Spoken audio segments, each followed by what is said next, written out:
विश्व वंदनीय पूजनीय अध्यात्म जगत के नक्षत्र परमात्मा पिता के विश्व कल्याणकारी के टाइटल को सार्थक करने वाले हमारे तपस्वी मूर्त दीदी जी, श्रद्धेय रजनी दीदी जी हमारे बीच पधारे हैं। हम सब दुर्ग निवासी करतल ध्वनि से आपका दुर्ग की बगिया में बारंबार स्वागत करते हैं, अभिनंदन करते हैं, वंदन करते हैं।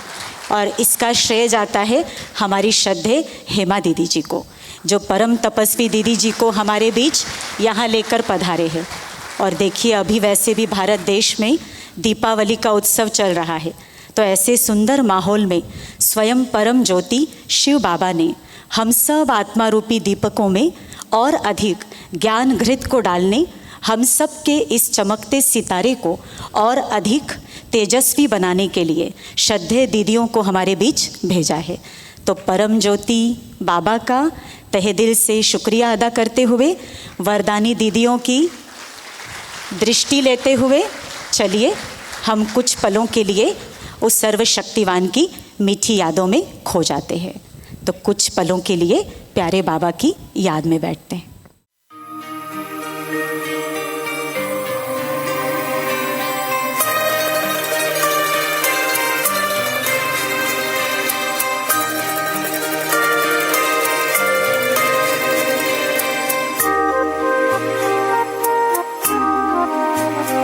जो प्यार मिला मुझे तुमसे,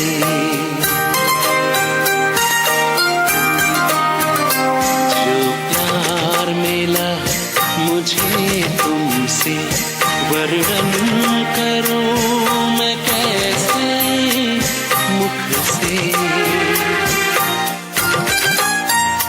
जो प्यार मिला मुझे तुमसे, वर्णन करूं मैं कैसे मुख से। ये दिल जानता है बाबा, दिखता है जो नैनों के नूर से। जो प्यार मिला मुझे तुमसे,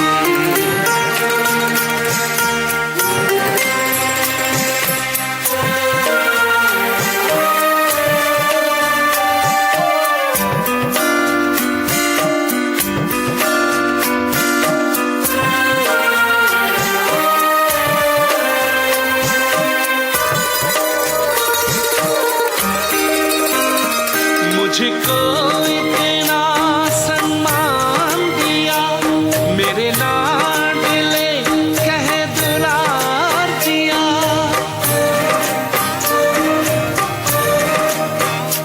मुझको इतना सम्मान दिया, मेरे लाडले कहे दुलार दिया।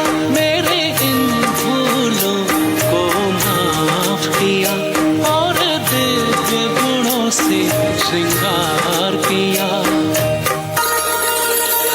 सांसों में समाया हो बाबा, भूल सकते नहीं तुम्हें भूल से।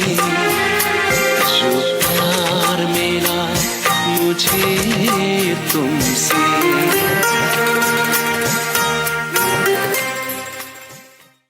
आज की ये सुबह खुशियों का सूरज लेकर के उदित हुई है और आप सब के चेहरों से वो खुशी की झलक दिखाई दे रही है। और लगता है आनंद सरोवर के इस कमला दीदी जी सभागार में सारे जहान की खुशियाँ समा गई हो, क्योंकि आज एक ऐसा दिन है जबकि भले ही जापान से रजनी दीदी जी हमारे बीच पधारे हैं, पर आपके साथ हम बाबा मम्मा को और त्रिमूर्ति दादियों को साकार में अपने सम्मुख अनुभव कर रहे हैं। और हमारी श्रद्धेय हेमा दीदी जी के साथ अपने ओम प्रकाश भाई जी और कमला दीदी जी, उन दोनों को हम आपके साथ यहाँ पर फील कर रहे हैं। तो ऐसी तपस्वी आत्माओं के स्वागत के लिए हम रीटा दीदी जी से अनुरोध करते हैं कि गुलदस्ते से सम्मान्य दीदियों का स्वागत करेंगे। आए जो आप खुशी के झोंके लाई पवन, धरती का क्या कहे झूम उठा है गगन, झूम उठा है गगन, आगमन से आपके तृप्त हुए हैं नयन, तृप्त हुए हैं नयन। आपके आने से घर में कितनी रौनक है, आपको बैच के द्वारा भी दीदियों का स्वागत करेंगे। और अभी हमारे बीच में अविराज भाई चावला जी, अविराज सिंह चावला जी, आप भी आएंगे और हमारी दीदियों का गुलदस्ते से स्वागत करेंगे।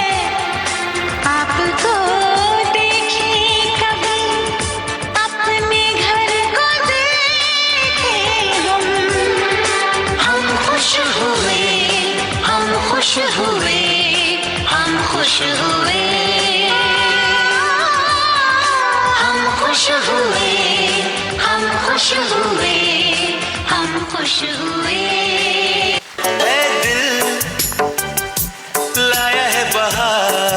आप खास भोपाल से हमारे बीच आए हैं, सेमटेक यूनिवर्सिटी के वाइस चेयरपर्सन हैं।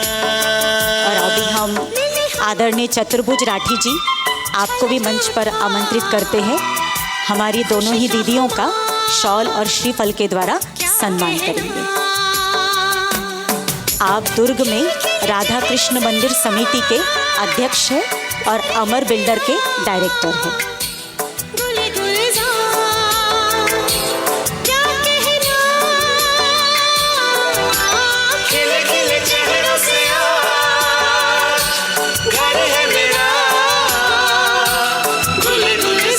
दीपक चोपड़ा जी आएंगे, गुलदस्ते से स्वागत करेंगे रजनी दीदी जी का।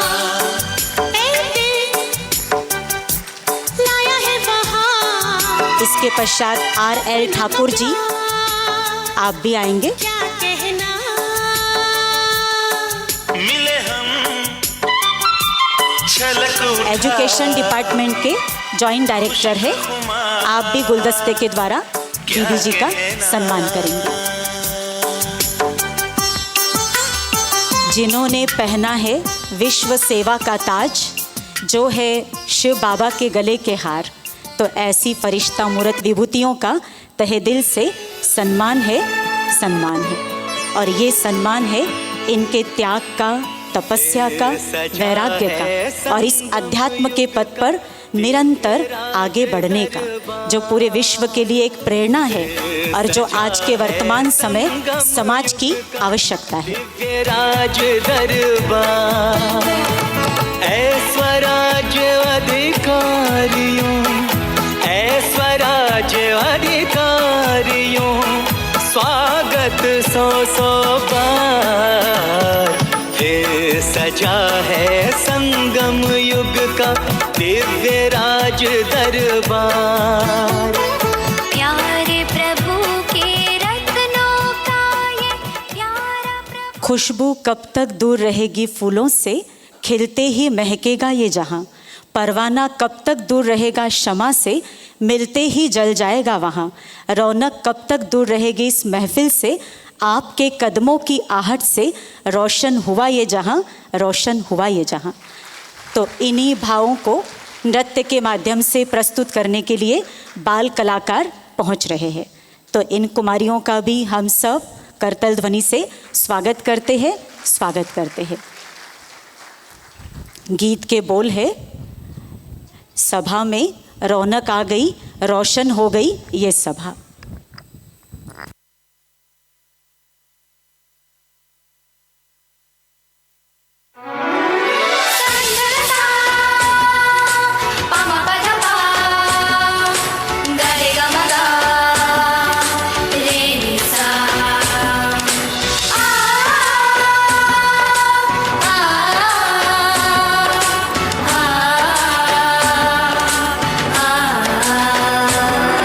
सा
आसमां तक मेरे हाथ जाते तो कदमों में तेरे सितारे बिछाते। अगर आसमां तक मेरे हाथ जाते तो कदमों में तेरे सितारे बिछाते। कहीं दूर परियों की नगरी में चलकर मोहब्बत का एक आशियाना बनाते। अगर आसमां तक मेरे हाथ जाते तो हम चांदनी से राहें सजाते। कहीं दूर परियों की नगरी में चल के मोहब्बत का एक आशियाना बनाते। अगर आसमां तक मेरे हाथ जाते तो कदमों में तेरे सितारे बिछाते।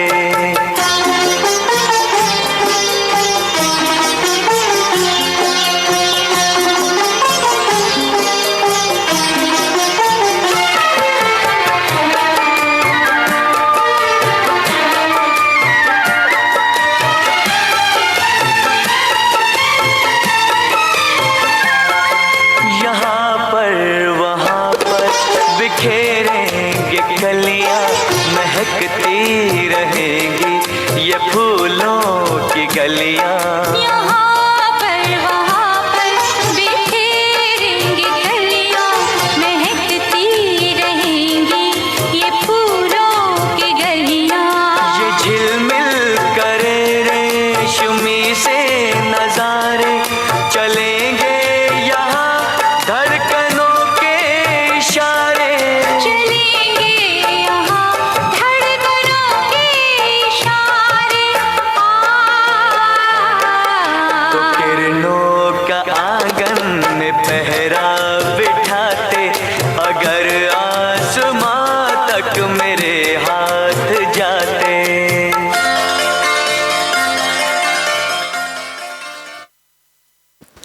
बहुत बहुत सुंदर प्रस्तुति। इन कुमारियों का दिल से अभिनंदन है, धन्यवाद है।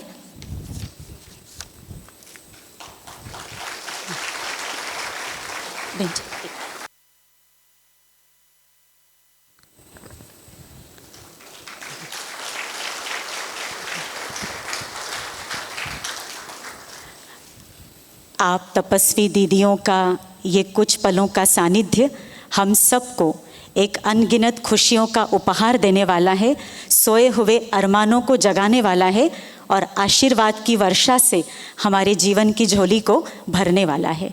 तो अभी हम सरलता की प्रतिमूर्ति हम सब की अलौकिक पालना के निमित्त श्रद्धेय रीटा दीदी जी से निवेदन करते हैं कि अपने दिल की भावनाएं हम सबके समक्ष रखेंगे। श्रद्धेय रीटा दीदी जी। ओम शांति, ओम शांति।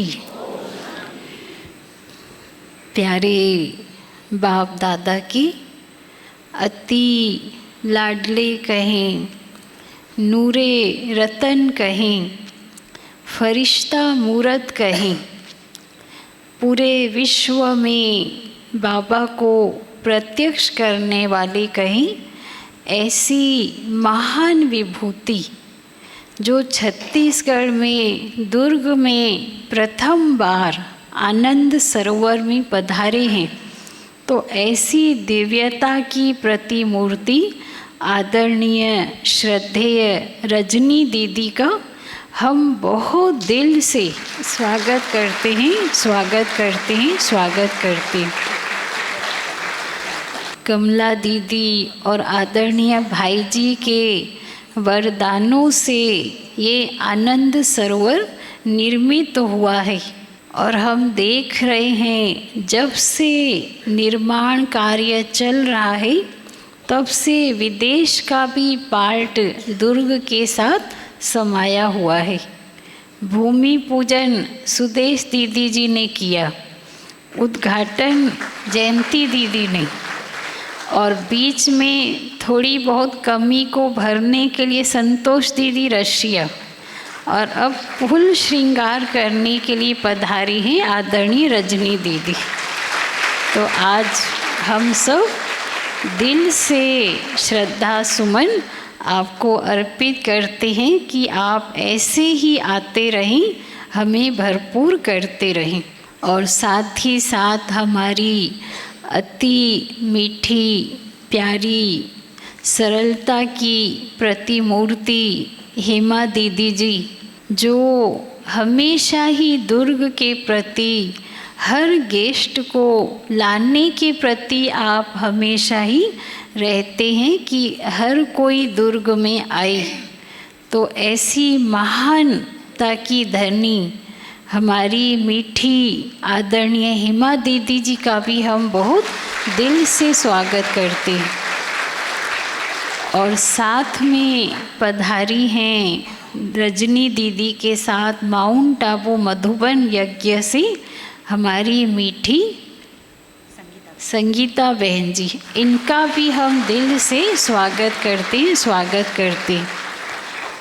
और सभा में उपस्थित शहर के गणमान्य भाई बहनें और हमारे प्यारे ब्रह्मावत्स भाई बहनें, आप सब का भी सुबह सुबह इतनी दूर बालोद, अर्जुंदा, साजा, धमदा, गुंडरदेही, देवकर, परपोड़ी और लोकल दुर्ग के सभी भाई बहनों का दिल से स्वागत है। और मीठी रूपाली बहन का भी दिल से स्वागत है। ओम शांति। हम भी मीठी रीटा बहन का भी स्वागत करते हैं। आज का दिन दुर्ग के इतिहास में स्वर्ण अक्षरों से अंकित हो गया, क्योंकि स्वयं ज्ञान सागर से निकली हुई ज्ञान गंगाएं साक्षात देवियां दुर्ग की धरा पर पधारी है। तो ऐसी दैवी स्वरूपा दीदियों के प्रति अपने भावों को नृत्य के माध्यम से रखने के लिए हमारे कुमार भाई पहुंच रहे हैं, विवेक भाई और चयन भाई। तो इन दोनों कुमारों का भी हम दिल से स्वागत करते हैं।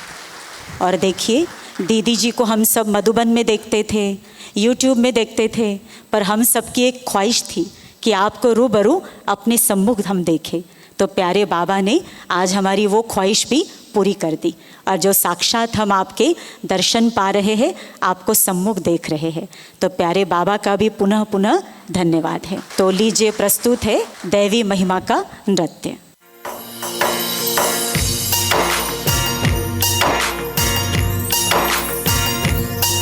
मुर छत्तीसगढ़ के माटी, तै भारत माँ के साटी, मैं तोला नवाबों माथा, महतारी आती जाती।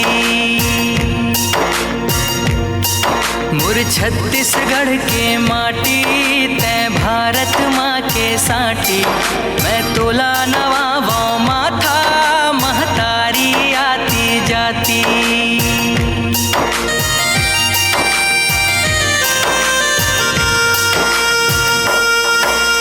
नवा बिहान के नवा सूरज संग चिरगुन चहकने लागे, मोर पपीहा रमली बामन खुद कट मया बगरागे। नैनिक ज्योतिले साधे आरती, कल रौ स्तुति भंजागे। माटी महतारी अटल कुंवारी, माता के पद पागे। कल कल कल करथे सरिता, सुर के धरे है थाथी, मैं तोला नवाबों माथा, महतारी आती जाती।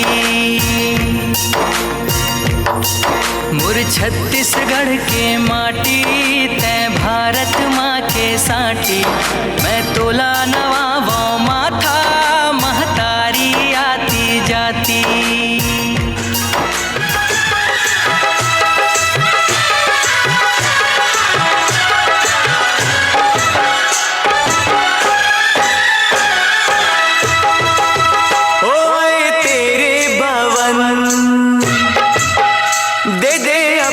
शरण ओए तेरे भवन, दे दे अपनी शरण, रहे तुझ में मगन, थाम कर ये चरण। तन मन में भक्ति ज्योत तेरी, हे माता जलती रहे। तन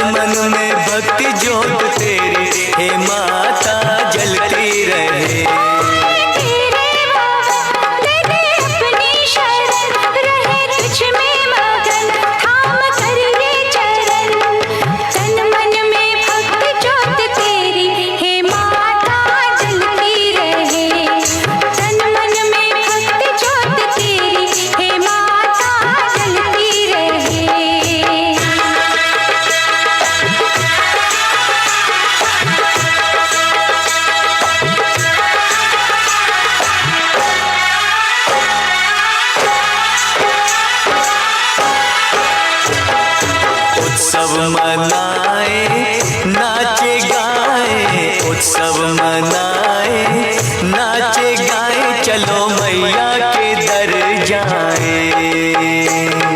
जय माता दी, जय माता दी, जोर से बोलो जय माता दी। चारों दिशाएं चार खंबे बनी है, मंडप पे आसमां की चादर तनी है। सूरज भी किरणों की माला ले आया, कुदरत ने धरती का आंगन सजाया। करके तेरे दर्शन झूमे धरती गगन, सनन गाए पवन सभी तुझ में मगन। तन मन में भक्ति ज्योत तेरी है माता जलती रहे। ओ तन मन में भक्ति ज्योत तेरी है माता जलती रहे। अब इस सुंदर प्रस्तुति के बाद हम आमंत्रित करते हैं हम सब के दिलों में बसने वाली, हम सब के अंदर प्राण ऊर्जा भरने वाली आदर्श मूर्त, इंदौर जोन की शान, इंदौर जोन की क्षेत्रीय निदेशिका आदरणीय हेमा दीदी जी को, जिनके सानिध्य में इंदौर जोन की ये बगिया बहुत सुंदर तरीके से पुष्पित और पल्लवित है। और जिस प्रकार हमारे श्रद्धेय भाई जी और हमारे कमला दीदी जी हर सेंटर की उन्नति का ध्यान रखते थे, बस उसी तरह हमारी हेमा दीदी जी भी हर सेंटर की हर बहन की उन्नति का वैसे ही ख्याल रखती है जैसे भाई जी और कमला दीदी रखते थे। तो उन दोनों को आप हमारे बीच में सदा लेकर के उपस्थित होते हैं। तो ऐसे दीदी जी से हम उनकी शुभ प्रेरणाएं सुनेंगे, पर उससे पहले हम ब्रह्मा कुमारी बहनों से निवेदन करेंगे कि हमारी बेहद की सेवा पर मौजूद हमारी सम्मानीय दीदियों का एक बेहद की पुष्पमाला से स्वागत करेंगे।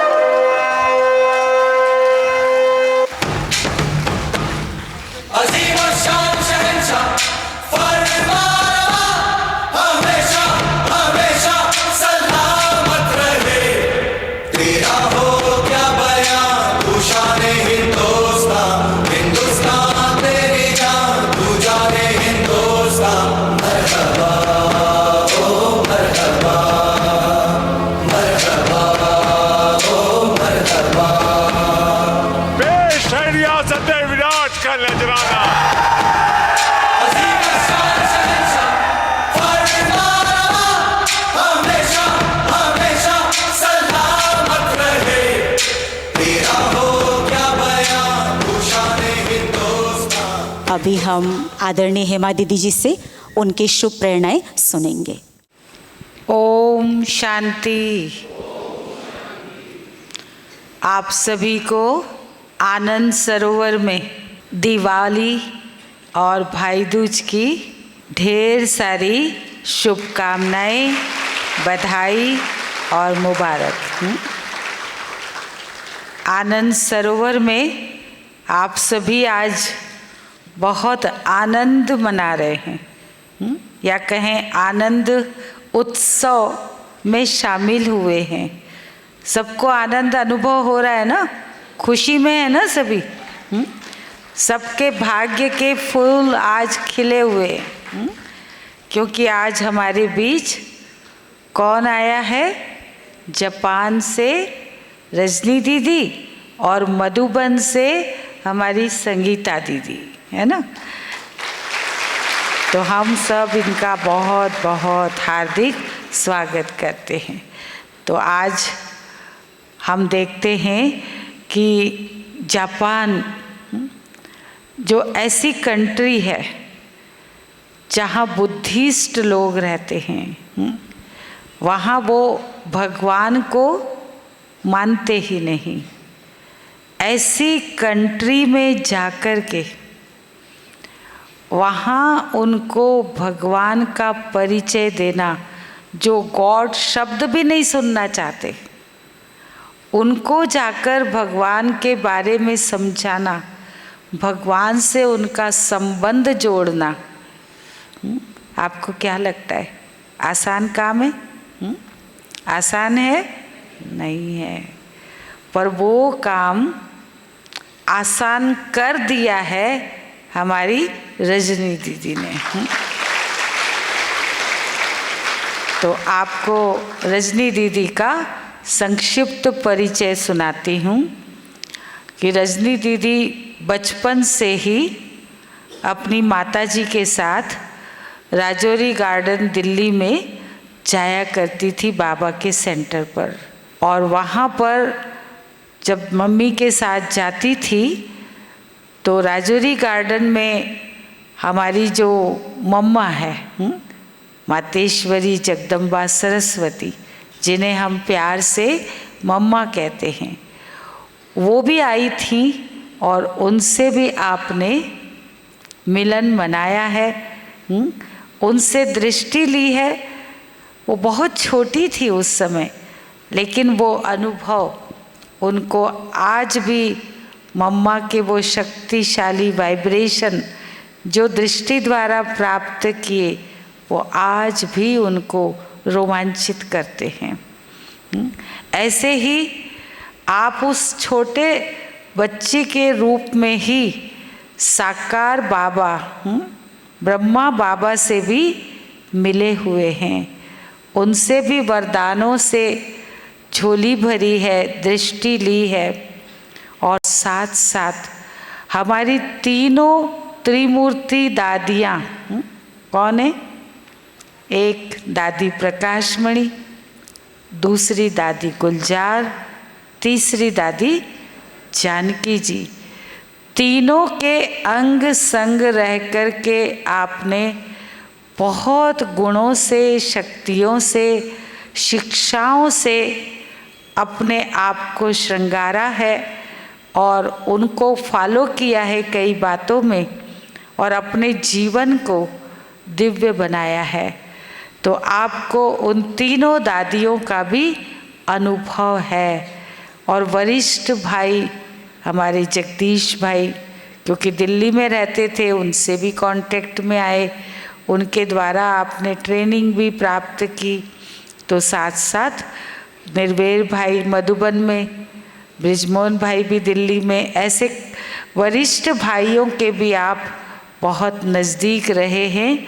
तो आपको यूँ तो बचपन से बाबा के बच्चे बनकर चलते रहे, लेकिन बड़े होने के बाद जब ज्ञान को अच्छी तरह से समझा वो 1974 में, और फिर पक्का इरादा किया कि मुझे अपना जीवन बाबा की सेवा में लगाना है 1975 से।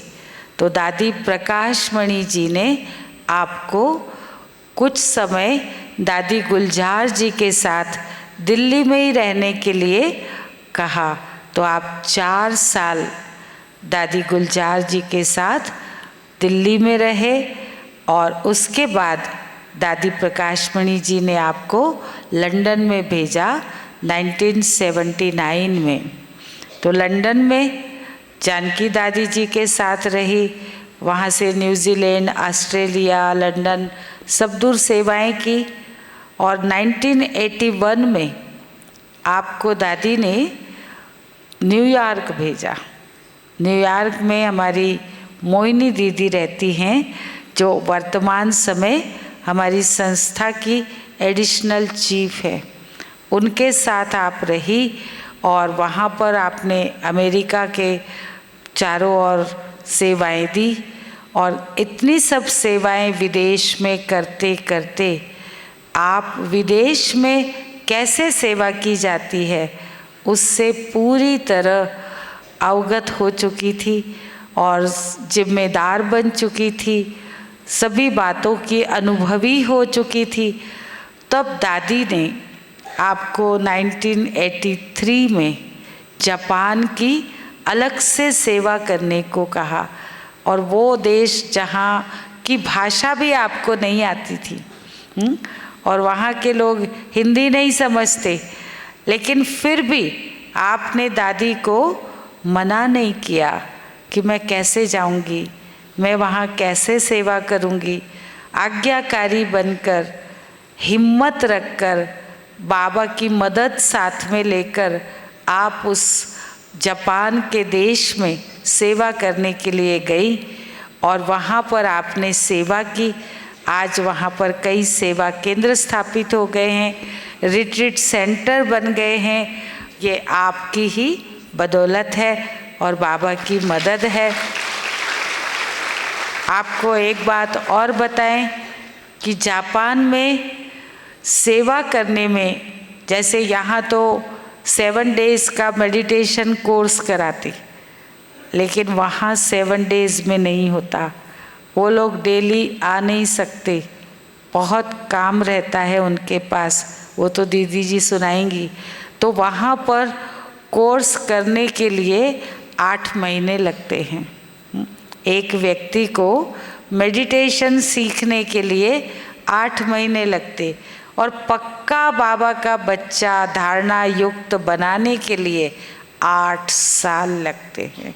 तो सोचो कितनी मेहनत है वहाँ, और ऐसी मेहनत वाली धरनी पर बाबा की मदद से आपने ज्ञान के बीज बोए और आज बहुत सारे फल वहाँ इतने निकल आए जो औरों की सेवा कर रहे हैं।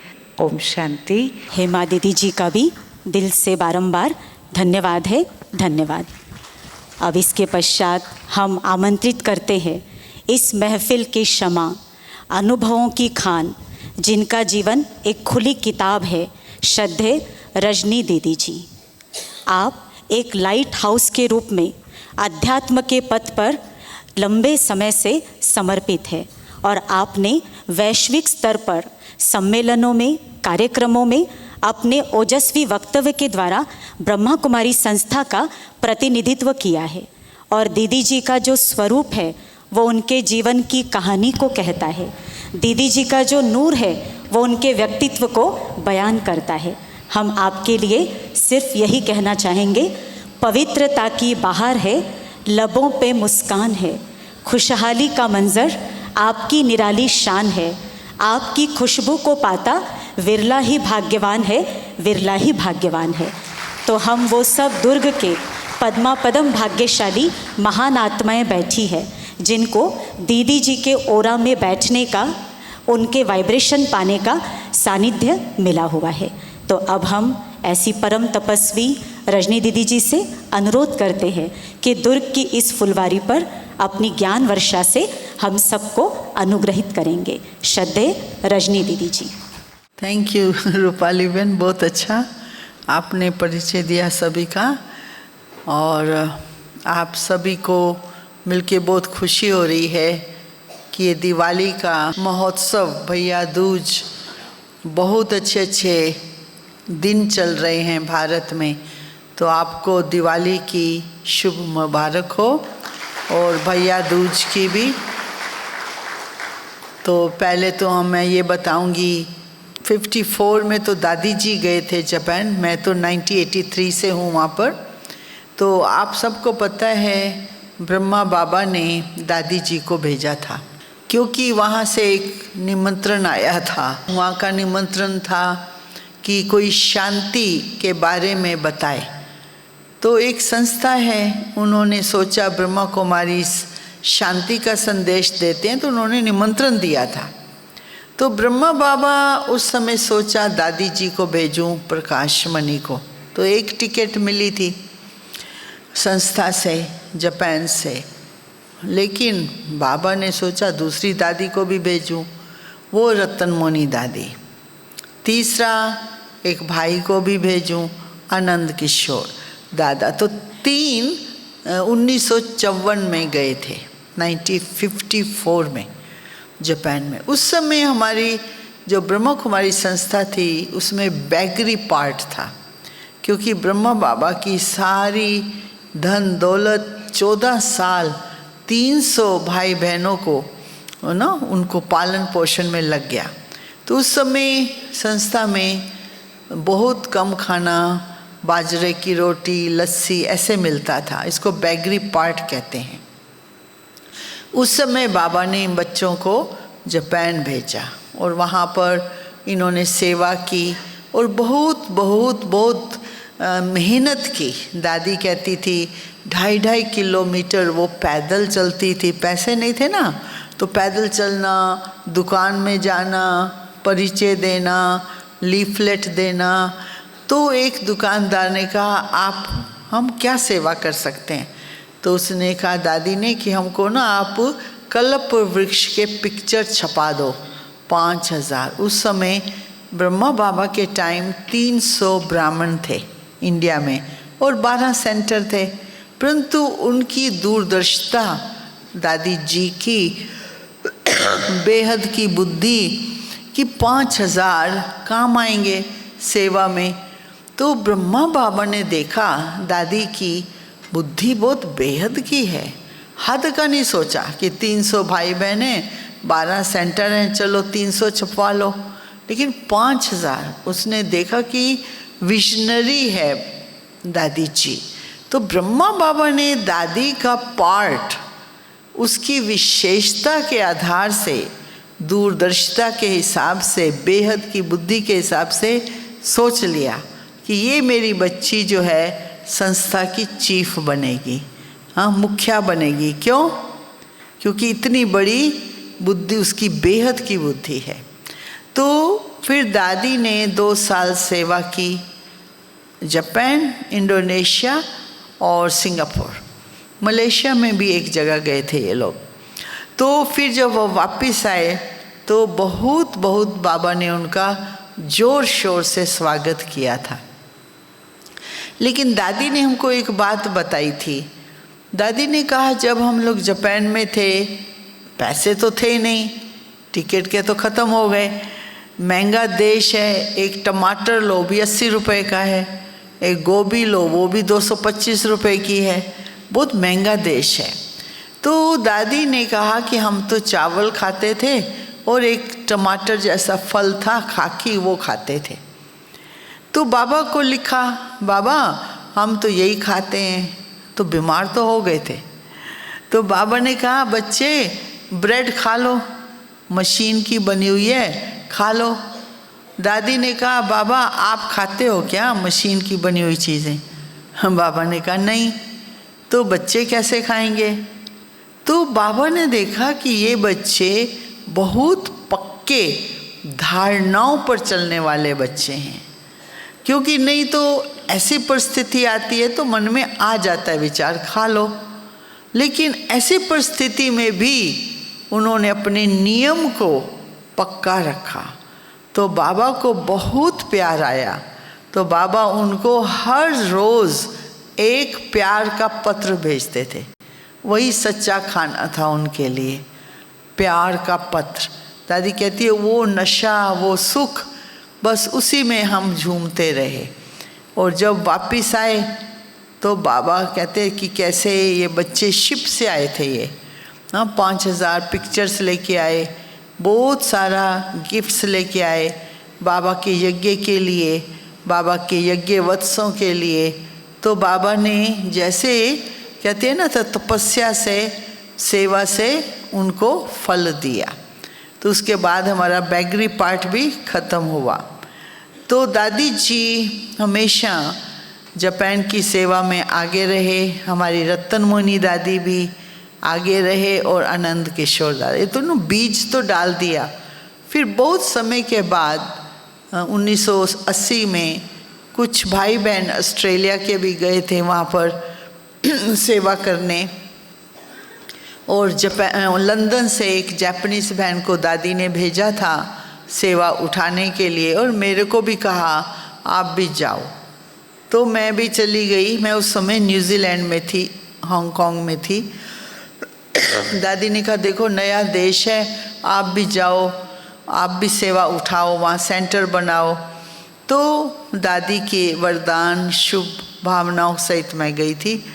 तो अभी हमारे पास वहाँ टोक्यो में भी सेंटर है, हिरोशिमा जहाँ बॉम्ब पड़ा था वहाँ सेवा चलती है, उसके नज़दीक एक जगह है और 1.5 घंटा दूर वहाँ भी 2 सेंटर हैं। बहुत समय पहले 30-40 साल पहले एक जापान का हठ योगा टीचर्स का ग्रुप आया था। जापान में हठ योग को बहुत मानते हैं। हमारा जो इंडिया में हठ योग होता है ना, सिखाते हैं ब्रीदिंग एक्सरसाइज, प्राणायाम और बाकी एक्सरसाइज होते हैं, वो बहुत करते हैं लोग वहाँ पर। बहुत बड़े बड़े स्कूल हैं, संस्थाएं हैं, मतलब बिजनेस है। तो राजयोग और हठ योग, तो हठ योग के जो टीचर्स थे वो माउंट आबू आए थे 28 के करीब। हठ योग टीचर जो है गुरु की तरह होता है वहाँ पर, जैसे इंडिया में है, बहुत मानते हैं उसको, वो लेके आया था। तो हमने देखा दादी जी ने उनको राखी बांधी, दृष्टि दी और उनके अंदर वो प्यार बाबा का भरा, तो उनके ही द्वारा 2 सेंटर खुले थे। तो ये भी दादी जी की उस समय के बीज की, फिर उसकी दृष्टि की। दादी ने कहा इनको पढ़ाओ बढ़ाओ नहीं, इनको खेलो कूदो खाओ पियो लाइट रहो, क्योंकि उस देश में मेहनत है ना बहुत। सोमवार से शनिवार तक काम करते हैं, एक ही दिन मिलता है संडे को, तो इनको आप हल्का करो। तो दादी को आइडिया तो था कैसे इनकी सेवा करनी है। तो दादी जी ने दृष्टि द्वारा उनके अंदर वो मेमोरी पैदा कर दी बाबा के प्यार की।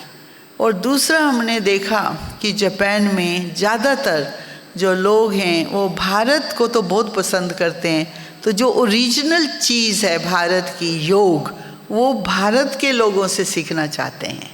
जैसे इंग्लिश वो लोग अंग्रेज़ों से सीखना चाहते हैं, और योग जो है वो भारत से, और बुद्धा भी भारत से गया, तो इसलिए कनेक्शन है। और हमारे जो देवी देवताएं हैं लक्ष्मी और सरस्वती, काली और गणेश, इनकी वहाँ पर टेम्पल्स बने हुए हैं। एक मॉन्क का है साधु, वो आया तो जयंती बहन को और मुझे मिलने के लिए पिछले महीने, उसने गायत्री मंत्र गा के बताया।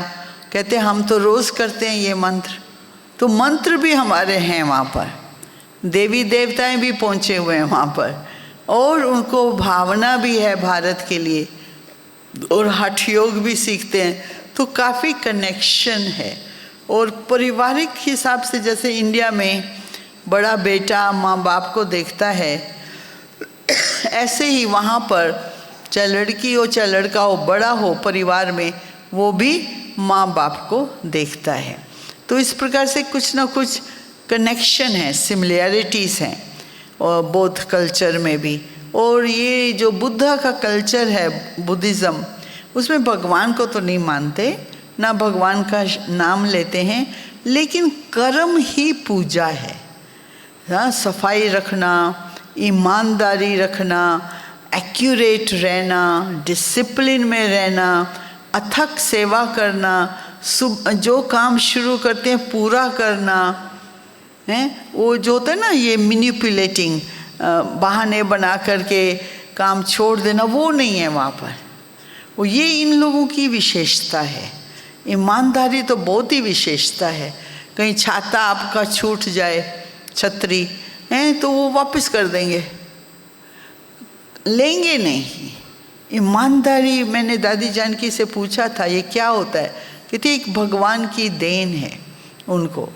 हमारे भारत में भगवान की देन प्यार है, पारिवारिक प्यार, वहाँ पर है ईमानदारी। तो ईमानदारी से काम करते हैं। थोड़ा बेईमानी करो तो उनका ट्रस्ट आप में खो जाता है, तो वो फिर आपके साथ बिजनेस नहीं करते हैं। कोई ऐसे थे, कोई इंडिया के लोग, कुछ वो माल कुछ बोलते थे और भेजते कुछ थे। हाँ, थोड़ी गड़बड़ कर दी तो उनको भी देश से निकाल दिया।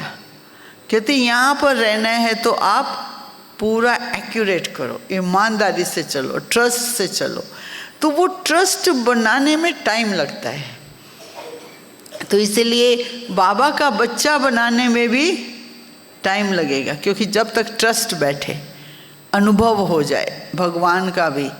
क्योंकि जब दूसरा विश्व युद्ध हुआ था तो उस समय ये हार गए थे, हिरोशिमा नागासाकी में बम पड़ा था, तो देश तो बर्बाद हो गया था, कुछ था ही नहीं खाने को।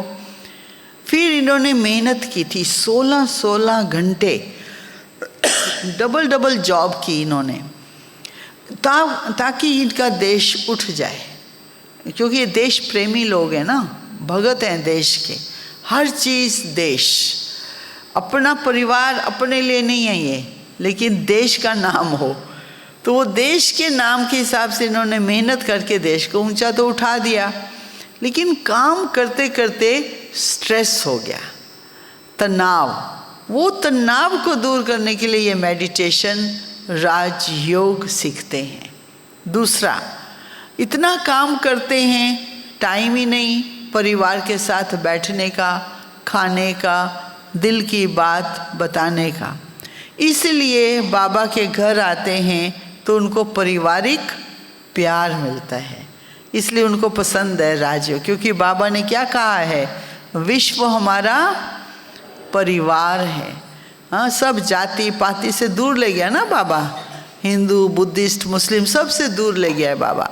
तो हमारा ये विश्व परिवार है, तो वो जो सेंटर पे आते हैं तो वो परिवार का प्यार पाते हैं। तीसरा, इनको क्यों पसंद है राजयोग, क्योंकि देखो कोई बात हो जाती है तो इनके ना कॉन्स्टिट्यूशन, इनके सिद्धांत में, इनकी बुक्स में लिखा रहता है कि लड़ाई नहीं करनी कभी भी किसी के साथ।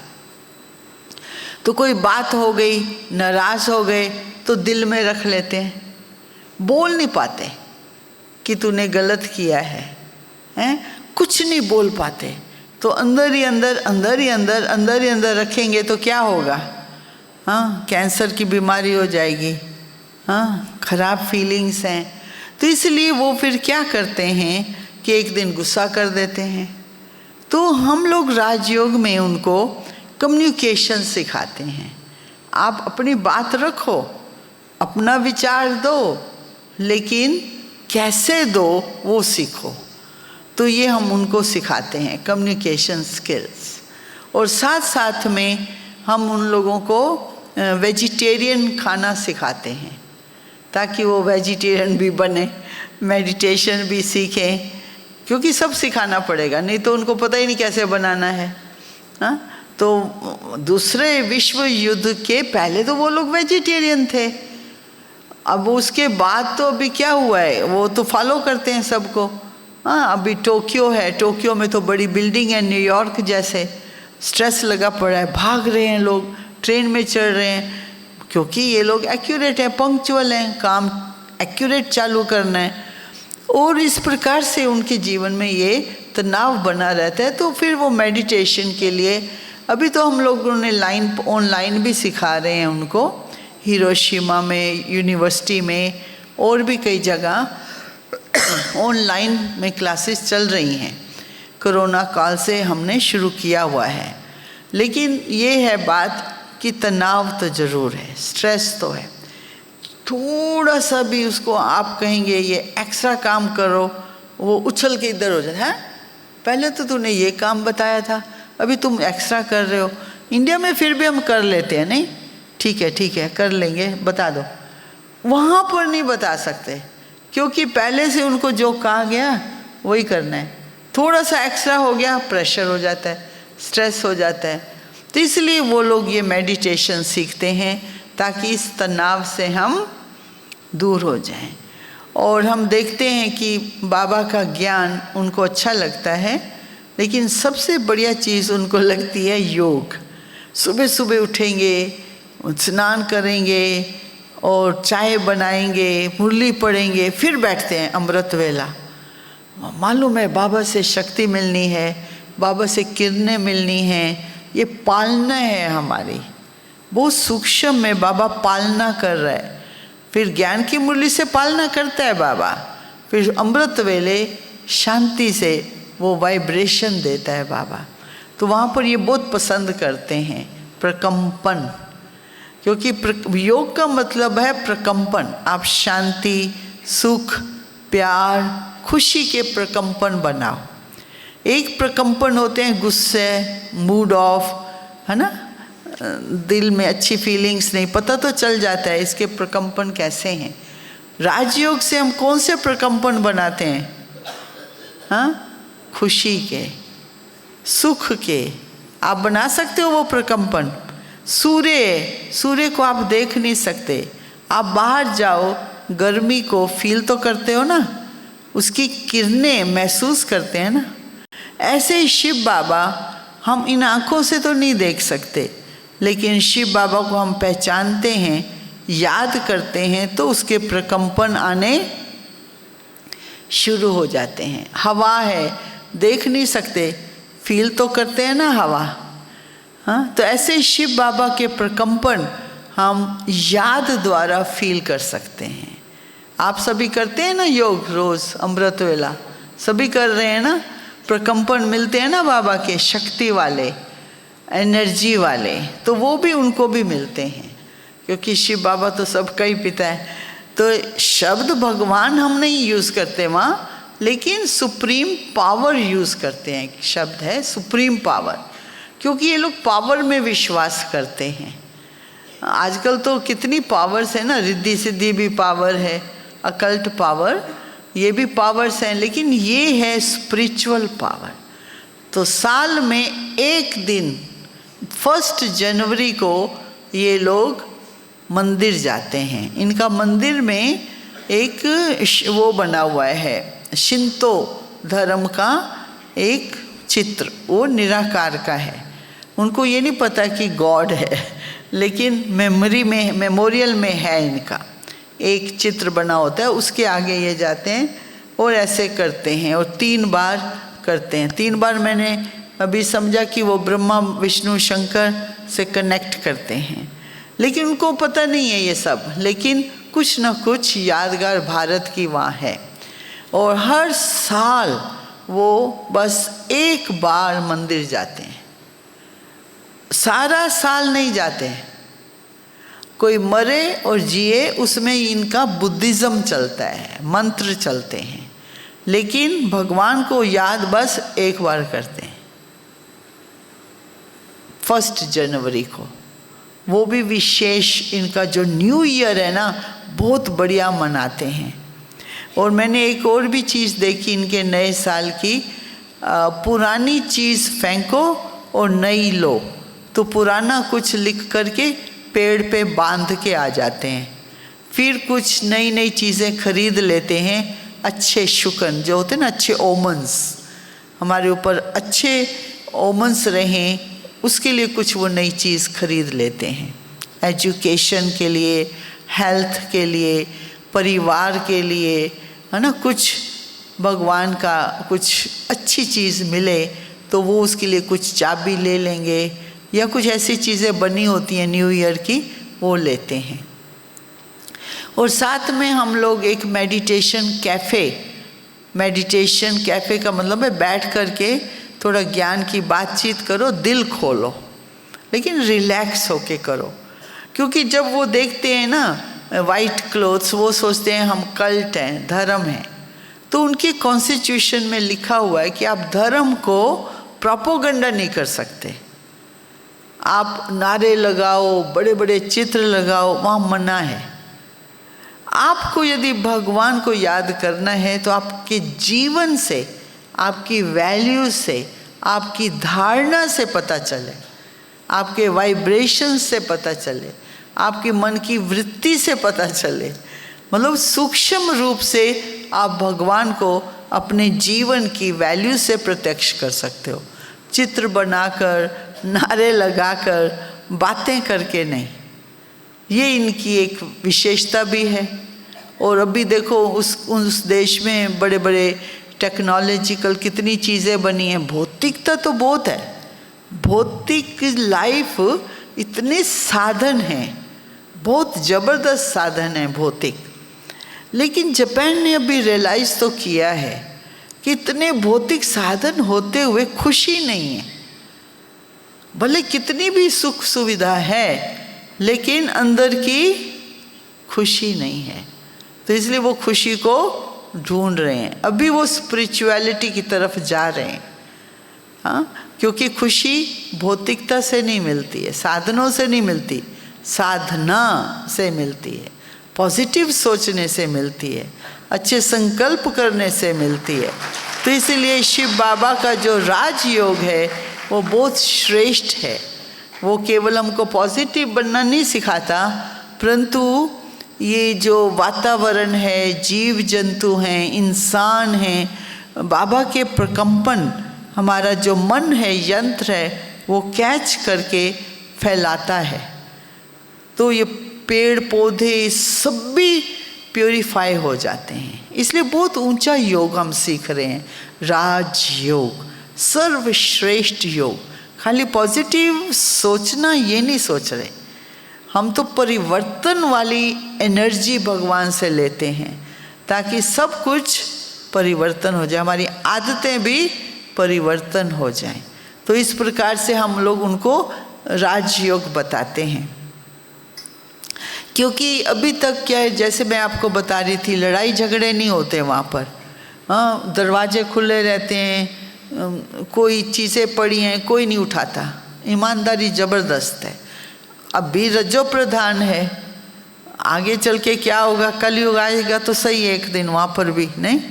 कलयुग मीन्स बेईमानी, हाँ, ईमानदारी ख़त्म हो जाती है, स्वच्छता सत्यता ख़त्म। अभी तक एक धर्म है, एक भाषा है, एक राज है। जैसे बाबा कहते हैं ना, सतयुग में एक एक एक, वहाँ पर है एक एक एक, कोई और भाषा तो है ही नहीं। तो इसलिए सिस्टम अच्छे हैं वहाँ पर, हर प्रकार से सुविधा है, सब एक्यूरेट लाइन में लगेंगे, कोई बीच में तोड़ेगा नहीं लाइन। हाँ, इस प्रकार से उनके जीवन में वैल्यूज़ बहुत ज़बरदस्त हैं। और मैं ये बता रही थी आपको कि वहाँ पर जो लोग हैं बहुत आदर करते हैं एक दूसरे का, पोलाइट बहुत हैं, झुकते रहेंगे, बार बार झुकते रहेंगे, वो उनकी एक निशानी है ना। तो इस प्रकार से उनके अंदर नम्रता भी है, आदर भाव भी, कल्चर ऐसा है उनका, आदर देना, आदर लेना, आदर देना बहुत ज़रूरी है वहाँ पर। आदर देना, रिस्पेक्ट से बात करना, कल्चर है उनका, अच्छा कल्चर है। लेकिन मैंने जैसे कहा ना, स्ट्रेस बहुत है, काम कर कर के लोग थक जाते हैं, नींद ही करते रहते हैं। ट्रेन में जाओ नींद करेंगे पूरा टाइम, हाँ, क्योंकि थक गए हैं। तो काम करना पड़ता है, नौकर चाकर है नहीं कोई, अपने आप ही सब कुछ करो, घर का काम भी करो, खाना भी बनाओ, मार्केटिंग। लेकिन उन्होंने एक साधन अच्छे दिए हुए हैं कि वो जो होते हैं ना ट्रेन स्टेशंस, वहाँ पर आप बैंकिंग कर लो, खाना भी खा लो, रेस्टोरेंट भी है, चीज़ें भी खरीद लो, फिर ट्रेन में बैठ जाओ, घर पहुँच जाओ। ऐसे साधन तो हैं, लेकिन फिर भी थकावट तो होती है। तो इस प्रकार से हम देखते हैं बाबा का राजयोग मेडिटेशन, वहाँ पर विशेष उनके जीवन में खुशी लाने के लिए, तनाव दूर करने के लिए और कम्युनिकेशन सिखाने के लिए हम यूज़ करते हैं। तो इस प्रकार से वहाँ पर विभिन्न प्रकार की सेवाएं चलती हैं। तो टोक्यो में भी बाबा का घर है और एक साइंस सिटी है स्कूबा, वहाँ पर हमारा छोटा रिट्रीट सेंटर है। और तीसरा एक कोबे में है सेंटर, इंडियंस भी आते हैं, काफ़ी इंडियंस वहाँ पर आईटी के गए हुए हैं, वो भी आते हैं। और हिरोशिमा जहाँ बॉम्ब पड़ा था, वहाँ हम लोग प्रोग्राम्स करते हैं, मेडिटेशन भी करते हैं। और अभी भी 2 गेस्ट आए थे, 4 दिन पहले चले गए, अभी एक और ग्रुप आ रहा है। तो मधुबन में आके ये सीख के जाकर फिर वहाँ पर सिखाते हैं। तो इस प्रकार से ये सेवाएं चल रही हैं। और दादी गुलजार का बताऊं थोड़ा सा, 5 मिनट। गुलजार दादी के साथ हम 4 साल रहे थे। मेरा तो मेन काम दादी के साथ था कि दादी को हमको खाना खिलाना होता था, लंच। तो मेरे को ऑलराउंडर दादी थे, उनकी लौकिक मदर, उन्होंने सिखाया था कैसे खाना खिलाना है। क्योंकि दादी गुलजार जो है वो कभी भी मांगती नहीं है, कुछ डिमांड नहीं, कंप्लेन नहीं, कुछ नहीं मांगेगी। मीठा है, खट्टा है, कम नमक है, कुछ नहीं बोलेगी दादी। दादी हमेशा सूक्ष्म वतन में रहते थे, बाबा के पास आएंगे, खाना खाएंगे, लेकिन हमको देखना होता था कि ये एक्यूरेट होना चाहिए। तो हमने देखा दादी जब खाना खाते थे, इच्छा के बिना, कोई आसक्ति नहीं होती थी, ये अच्छा है और लाओ, ये खराब है ले जाओ, कभी नहीं बोला होगा। बहुत आराम से साइलेंस में, बाबा की याद में, बहुत सिंपल, हाँ, अकेले बैठ के प्यार से खाना खा रही है और चले गए। बहुत आत्मा जैसे नहीं, इतने वाइब्रेशन, उनके प्रकंपन फील करते थे हम कि बाबा के साथ है दादी। तो ये तो मैंने उनसे सीखा था। और दादी गुलजार हम लोगों की मेंटर थी, गाइड थी। हम लोग कोर्स कराते थे, फिर दादी चेक करती थी इनको ठीक समझ आया या नहीं ज्ञान। तुमने कोर्स करा दिया, फोर्स कब भरोगे? फोर्स का मतलब माया जीत, कि कैसे इनको माया जीत बनाओ, क्योंकि बाबा का ज्ञान लेने के बाद सुस्ती की माया आएगी, आपको अमृत वेले उठने नहीं देगी सुस्ती। तो कोर्स तो कर लिया, लेकिन उनको ये सिखाओ माया को जीतना कैसे है। उसका कोर्स को फोर्स कहते हैं, फोर्स का कोर्स। दादी बताती थी हमेशा ये अच्छी अच्छी बातें। दादी गुलजार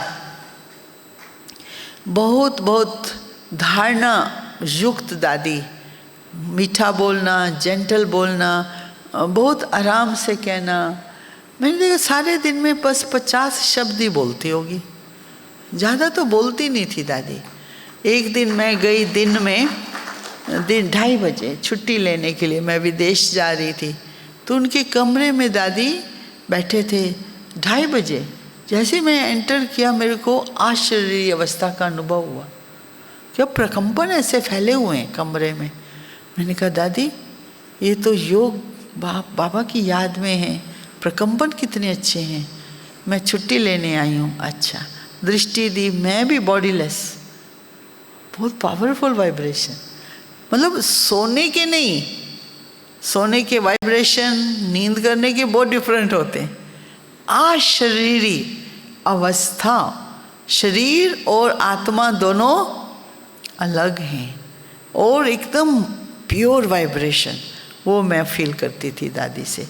एक बार बहुत अच्छी इंटरेस्टिंग बात है, मैंने कहा दादी हमको कैसे पता चले हम परफेक्ट बन रहे हैं राजयोग से? तो दादी ने कहा कि परखने की शक्ति से आपको पता चलेगा। मैंने कहा कैसे? कोई समस्या आती है, आप परख कर उसका समाधान निकाल लेते हो, उसके बाद आप चिंता नहीं करते हो, बार बार चिंतन नहीं करते हो, तो इसका मतलब आप परफेक्शन की तरफ जा रहे हो। यदि कोई बात आ गई और उसको आप रिपीट करते हो, मन में रिपीट करते हो, लोगों को बताते रहते हो, समाधान नहीं निकाल पाते हो, रिपीट करते रहते हो, तो इसलिए आप परफेक्शन से दूर हो। कितनी अच्छी बात बताई, परखने की शक्ति। तो सारे दिन में जो समस्या आती है आपके जीवन में, चाहे आपका शरीर बीमार है, मन में बहुत चिंता है, संबंधों में बन नहीं रही किसी से, बिजनेस में कुछ घाटा हो रहा है, परिस्थितियां तो आएंगी, लेकिन आप उसका समाधान ढूंढ सकते हो, क्योंकि राजयोग है समाधान ढूंढना। लेकिन हम भी परिस्थितियों के वश होकर हर बात को चिंता में ले गए, या दुख की अवस्था में ले गए, या रिपीट कर दिया। इसका मतलब हमने उसको ठीक परखा नहीं और समाधान नहीं मिला। समझ रहे हो इस बात को?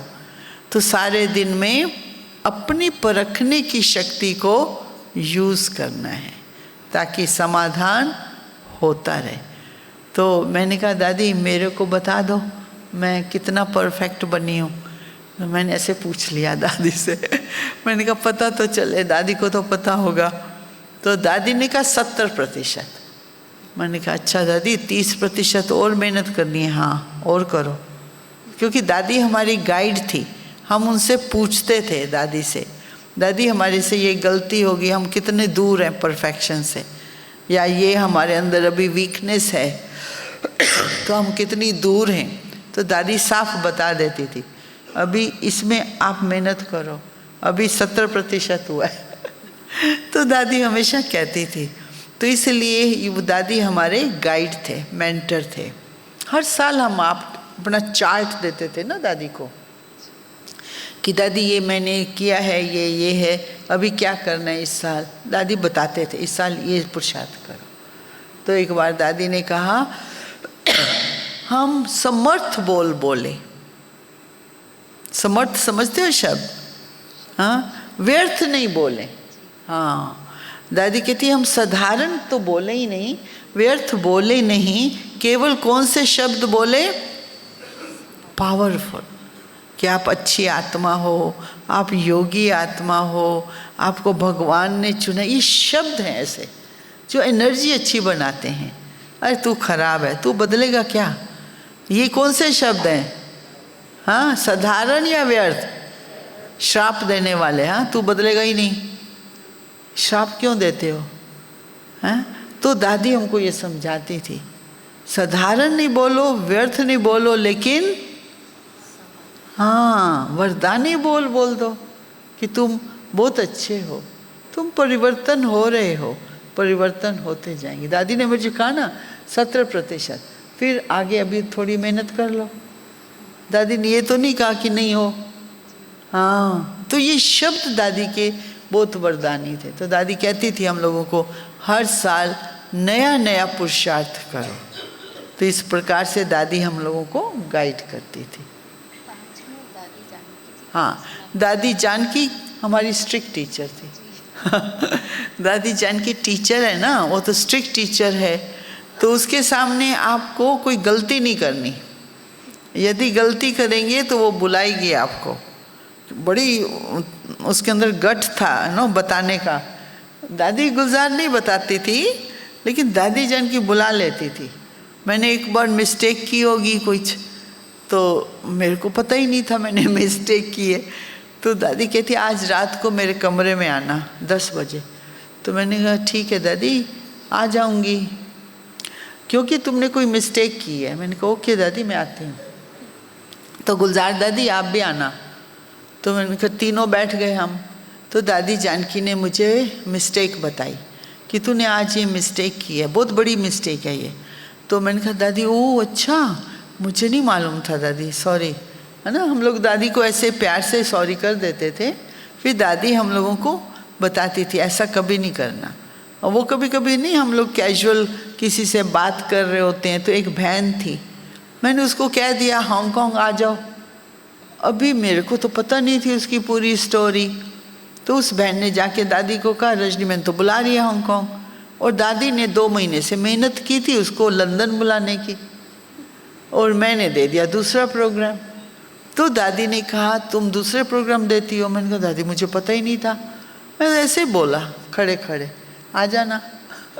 नहीं, आप आदि मध्य अंत सोचो, किसी को ऐसे नहीं बुलाओ। मैंने कहा ओके दादी। कहती है मिस्टेक होती है। दादी बहुत अच्छी तरह बताती थी। एक बार मेरे को कहती है तुम प्रश्न निकालो, मेरे से पूछना। तो मैंने प्रश्न निकाल दिए। तो मैंने कहा मैं ट्रांसलेशन नहीं करना चाहती, मैं किसी और को बोल देती हूँ, ट्रांसलेशन कर लेंगे वो।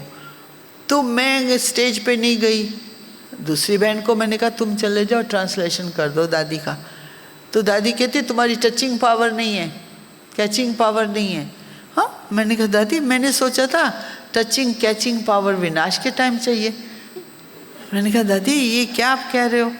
कहती नहीं है। मैंने कहा कैसे दादी? चलते चलते हाँ स्टेज पर। तो तूने प्रश्न निकाले? हाँ निकाले। तुमने समझा ना? मैंने कहा हाँ समझा दादी, जो प्रश्न निकाले मैं समझ के बैठी हूँ ये प्रश्न है। तो अभी तुम दूसरी बहन को कहती हो ट्रांसलेशन करो, फिर उसको समझना पड़ेगा, है ना, तो वो टाइम चला जाएगा। तो इसलिए आपको आना चाहिए। ओ मैंने कहा अच्छा ये कैचिंग पावर है? कहती हाँ, समय पर सहयोग देना। हम समय पर बहाना लगा देते हैं, सहयोग नहीं देते है टाइम सहयोग का, और तू बहाना दे रही है, ये तो ठीक नहीं है। दादी ऐसे हमको समझाती थी। हाँ है सेवा का टाइम, और हम बहाना देकर टीवी देख रहे हैं, इंटरनेट पर बैठ गए, पकोड़े खा रहे हैं, चाय पी रहे हैं, बातें कर रहे हैं। वो जो सेवा का समय, सहयोग देने का समय, ये दादी सिखाती थी। बहुत सिखाया दादी ने कि आप समय पर जो सेवा है उसको आप जरूर करो। दादी एक बार लंदन, इंडिया से लंदन गई थी, 3 बजे पहुंची, पहुंचते ही सेवा शुरू कर दी। मैंने कहा दादी आप तो इंडिया से आए हो, क्या बड़ी बात है इंडिया से आई हूँ। और दादी 3 बजे क्या बड़ी बात है, नंबर है मेरे आगे, सेवा है, मैं सेवा को थोड़ी छोड़ूंगी। इतनी एनर्जी, हाँ, इतनी एक्यूरेसी कि सेवा है ये किसी आत्मा की। हाँ, तो दादी सेवा को महत्व देती। सेवा मीन्स पुण्य कर्म ना। किसी आत्मा को आप ऊंचा उठा रहे हो, किसी से बात करके उसके अंदर शक्ति भर रहे हो, बहुत अच्छा कर्म माना जाता है ना। हाँ, सफाई कर रहे हो, कोई आएगा तो देखेगा कितनी सफाई है, प्रेरणा ले लेगा आपसे, सेवा है ना ये भी। हाँ, तो दादी सेवा को बहुत महत्व देती थी। हाँ, इस प्रकार से दादी हम लोगों को गलती बताती थी, परंतु ऐसे डर नहीं लगता था हम लोगों को। फिर हम प्यार से पूछ लेते थे, दादी आपका भाव क्या है, आपने क्यों बोला मुझे ऐसा भाव बताओ ना दादी। बताती थी दादी, तो बहुत प्यार से हम लोग कम्युनिकेट करते थे। तो इस प्रकार से दादी जान की हम लोगों को प्यार से और साथ साथ में ट्रेन करने के लिए आगे उसके लिए शिक्षा भी देते थे। ओम शांति। तीनों दादियों का हो गया। दीदी जी का दिल से बहुत बहुत धन्यवाद है। और हम सबको आपने जापान की यात्रा करा दी। सबने कर ली सैर जापान की, जिन्होंने कर ली वो ज़रा हाथ खड़े करें। सब घूम के आ गए। और देखिए आपने दादियों के जीवन से जो सीखा है, जो पालना ली है, वो दीदी जी के भी जीवन में प्रत्यक्ष देखने को मिलता है। देखिए कल सुबह भिलाई में प्रोग्राम था, शाम को राजनांदगांव में, अभी दुर्ग में, फिर शाम को धमतरी में, और उसके पहले रायपुर में था, इंदौर में था, कंटिन्यू चल रहा है। फिर भी आपको देखने से है ना कितने एनर्जेटिक, बिल्कुल थकान नहीं। और हम में से अगर सब इस तरह से करें इतना ट्रैवल, तो ना पूछ सकते हैं अपने आप से। तो देखिए वो दीदियाँ हैं जिन्होंने दादियों की पालना को, उनके गुणों को अपने जीवन में अपनाया हुआ है। और अभी तो ऐसा लग रहा है दीदी बस आप सुनाते रहे और हम लोग दिन भर बैठ के सुनते रहे, है ना। दिल अभी भरा नहीं है, तो इसलिए यही चाहेंगे आप पुनः पुनः बार बार यहाँ आते रहे और हम सबको इसी तरह सजाते रहे। तो अभी कलवानी जी आएंगे, गुरुमुख लाल कलवानी जी हमारे बीच खास रायपुर से आए हैं, और आप गुलदस्ते से श्रद्धेय रजनी दीदी जी का स्वागत करेंगे। और आप देख रहे हैं जो आनंद सरोवर की बिल्डिंग है, ये आपके मार्गदर्शन में बनी है। आप रायपुर में एक बहुत बड़े कॉन्ट्रैक्टर है, और कंस्ट्रक्शन के दौरान कम से कम आप 500 बार यहाँ दुर्ग में आए होंगे। और कमला दीदी जी के भाई जी के आप राइट हैंड।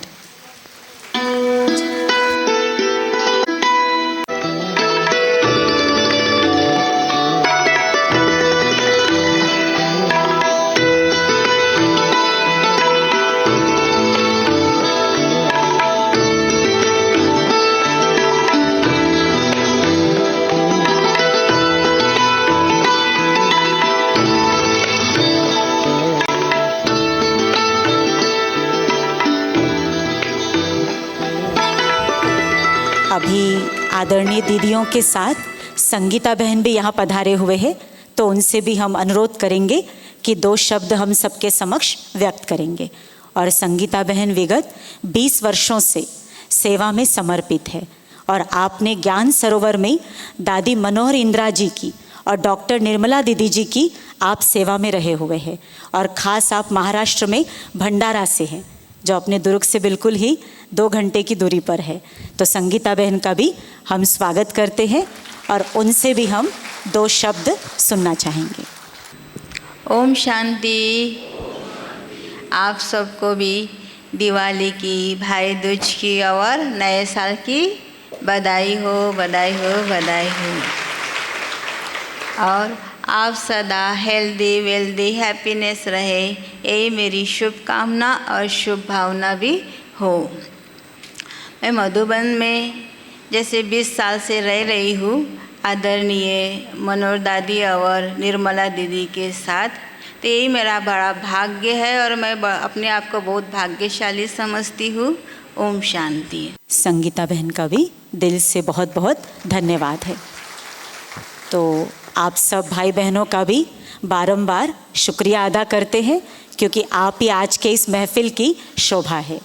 तो देखिए, अभी हम सब कुछ मिनटों के लिए प्यारे बाबा की याद में बैठेंगे और आज के इस आयोजन के लिए सर्वप्रथम बाप दादा को हम धन्यवाद देंगे, जिन्होंने ऐसी परम तपस्वी दीदियों का इतना अलौकिक सुंदर सानिध्य आज के दिन हम सबको प्राप्त कराया।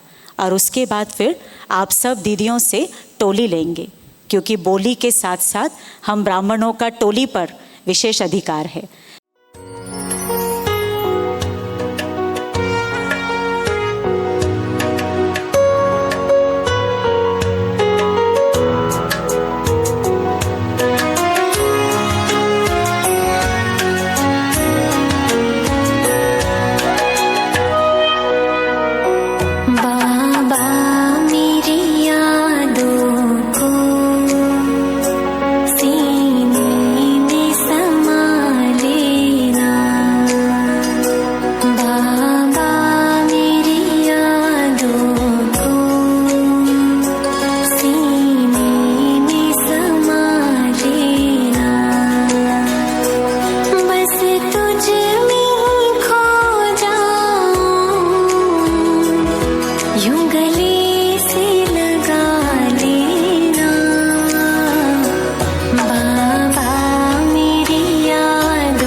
था।